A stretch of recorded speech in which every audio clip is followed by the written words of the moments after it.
Everybody, great to have you along. Thank you so much for starting your week right here. Hockey Night Online. Mike Brophy, of course, the senior writer over at CBC Sports. I am David Amber, and we're into the stretch run. Can we officially say that? We're into the stretch run. Finally, all that lead up to the Olympics now, it's a distant memory, and we're just concentrating on NHL. Yeah, regular season, a month in duration, and then we're into the postseason. If you want to reach out to us, we always ask you to. It's either at Hockey Night, at David Amber, hashtag Hockey Night, Facebook/Hockey Night in Canada. We always like to hear what you guys are thinking. Let's get right to the questions. 8 games tonight, 5 Canadian teams, all sorts of different storylines to delve into. And our first viewer question comes courtesy of Jordy Seeley. All right, bro, if the playoffs started now, what Canadian teams would we see in the playoffs? And this is kind of cool. This is really old school. It's almost like Original Six. If the playoffs started today, the Toronto Maple Leafs and the Montreal Canadiens would be the only 2 Canadian teams that would be in the playoffs. Montreal Canadiens, of course, added Thomas Vanek at the trade deadline in an effort to make a bit of a push to become a more serious playoff team. And but the downside is, of course, they don't have Carey Price. Toronto Maple Leafs, Phil Kessel has really emerged. Are there any doubts about Phil Kessel being a star in the NHL now? Second leading scorer in the league, well on his way to his very first 40 goals season in the NHL. Of course, the Maple Leafs did their upgrades for the most part last year in the summer. Yeah, and when I said it was cool, I didn't mean it was cool that 5 Canadian teams were going to miss the postseason. What I meant was they would be set up to play one another in the postseason. We haven't seen the Leafs and the Habs face each other in the postseason since 1979.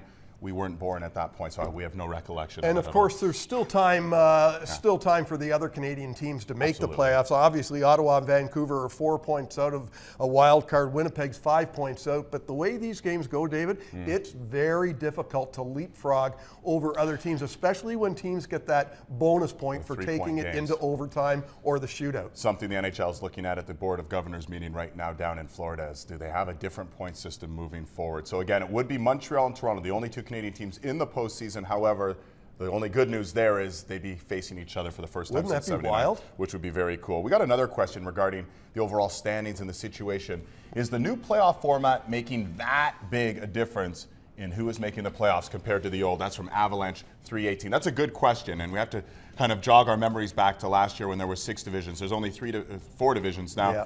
Break it down for us, bro. This is the East. Well, is it making that big a difference? I would say no, it's not a huge difference. But what it does do, David, is that in the old system, obviously the 6 division leaders qualified for the playoffs. So if you had a weak division, and we all can remember the South Least division, then you would have a team getting into the playoffs that probably didn't deserve to be there. And that's not the case anymore. And of course, Detroit Red Wings and Columbus Blue Jackets go from the west to the east. Winnipeg goes to the west, and it's a real change. You know, if Detroit was in the Western Conference right now, there nipping at Dallas's heels, as would Columbus. Exactly. So Dallas is probably a benefactor. I like this system a little bit better because it really takes away that possibility of a weak divisions leader getting into the postseason, and a team that should be in the playoffs being bumped out. And the other interesting thing to keep an eye on, we told you the Leafs and Habs would play each other. Under the old format, they wouldn't be playing each other, but it's going to be the teams that finish 2nd and 3rd in their division will play each other in the first round. So you're going to see a lot more of the Toronto-Montreal, Toronto-Boston,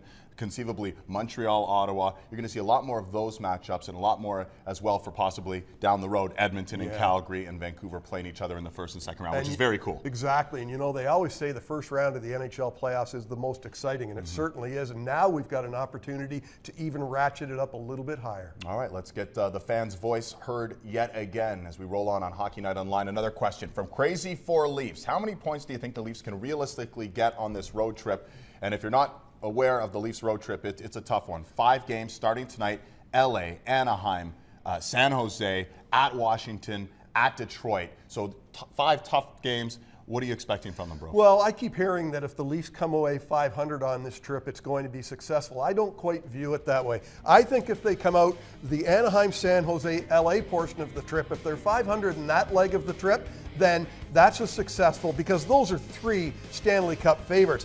When you look at Washington and Detroit, I think those are 2 winnable games for the Maple Leafs. I think the Maple Leafs are better than the Capitals. They're better than the Red Wings, who obviously have injury situations that they have to deal with. So, you know, I'm thinking the Maple Leafs should get 4 points in that leg of the trip, but if they get 3 in the first half, boy, oh boy, this is a really tough trip, and especially getting used to the time change. They're not used to going to the West Coast, that 3-hour difference. Yeah, Nazem Kadri described it to me as the toughest 5-game stretch of the season. If they could No pull question. off 7 points out of 10, that would be quite a feat, especially going into the Bermuda Triangle, known as the California three-step, which they start tonight in Anaheim. All right, another question rolling your way on Hockey Night Online, this one concerning the Montreal Canadiens. Any word on Price's injury? Remember, Carey Price, comebacks from the Olympics, lower body injury. O'Leary's Irish pub wants to know. I'll tell you what, they're really being guarded about this for obvious reasons. He was put on IR, dated back to February 26th, which I believe means he can come off the IR on Tuesday. I don't think there's a rush right now to get Carey Price back. I think as long as the Montreal Canadiens continue to be successful, they're going to be very, very sure that he's at 100% before they bring him back. They know they're going to be in the playoffs. They know that they're going to ride Carey Price really hard for a couple months in the playoffs. If he's got a lower body injury that is something that could linger into the postseason, I don't see any upside to rushing him back. And I don't get the sense that it's an overly serious injury, because he was still able to play with that injury while in the Olympics. And win gold. Exactly, and play terrific. Prof, isn't this what drives GMs and coaches in the NHL nuts? The guys go off to the playoffs, doesn't say a word. Mike Babcock said, I didn't know he had any injury. They claim, the Montreal Canadiens, that it was aggravated during the run to gold in Sochi. We saw numerous players. Zetterberg go down with a significant injury. John Tavares done for the year. Carey Price aggravating injury. Is this ultimately what's probably going to keep, or possibly going to keep, NHLers from the games 4 years from now? It certainly plays into the equation of keeping the NHLers out of the Olympic Games. I think the fact that the NHL is missing an opportunity to make a lot of money by running its own World Cup of Hockey is also going to play into the equation. But boy, oh boy, you shut your league down for a couple of weeks, and then when they come back, you're missing star players. I don't know how you can justify continuing to do that.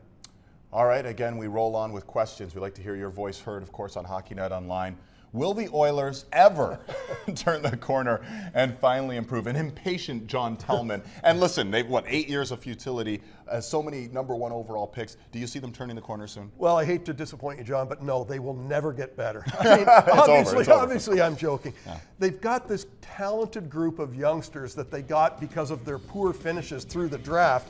And I like this group of players, but all they're doing so far in their NHL careers is learning how to be paid a lot of money and learning how to lose. So I think until Craig McTavish comes up with a way to improve the third and fourth lines, bring in some quality veteran NHL players, preferably guys who have won before, get a stud on defense, and get dependable goaltending. I mean, that's the same thing every team needs to be better, but they're just really spinning their wheels right now because they haven't gone out and acquired the pieces that they need. It's one thing to build through the draft and get good young players the way the Oilers have, but if you don't bring in the right players to surround those talented players, you're never going to get anywhere, and that's what we're seeing with the Edmonton Oilers to date. Well, let me follow up there. They're going to get another very high draft pick this year. If you're Craig McTavish, do you need to make that big splash that he talked about when he took over? Do they need to pull the trigger on a significant deal, and not these periphery ones, but a significant one where they deal one of their prize, whether it's Hall or Eberle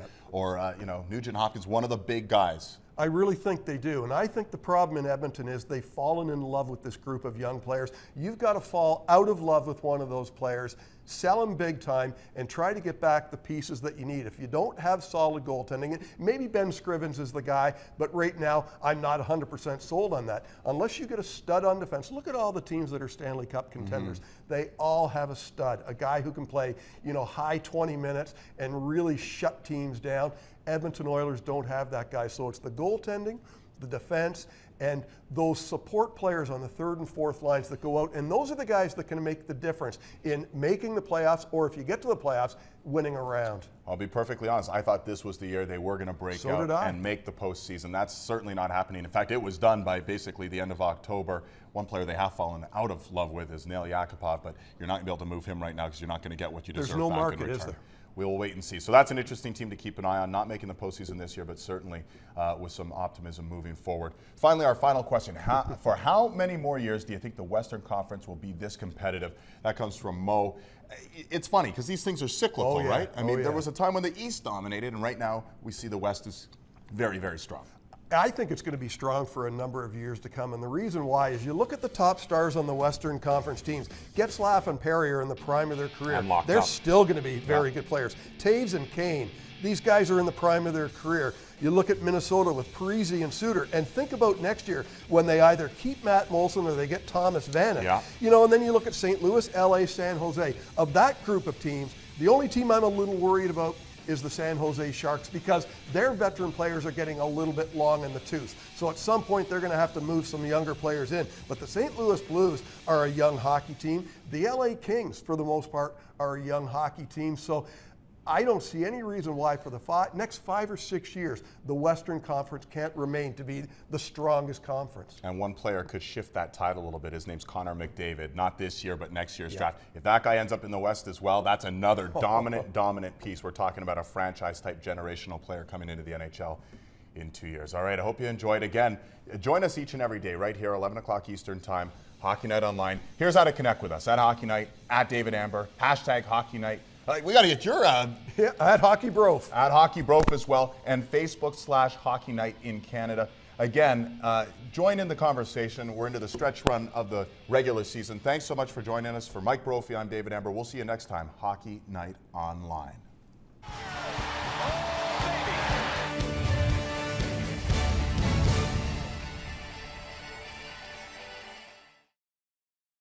Good. All good, John? All right, man.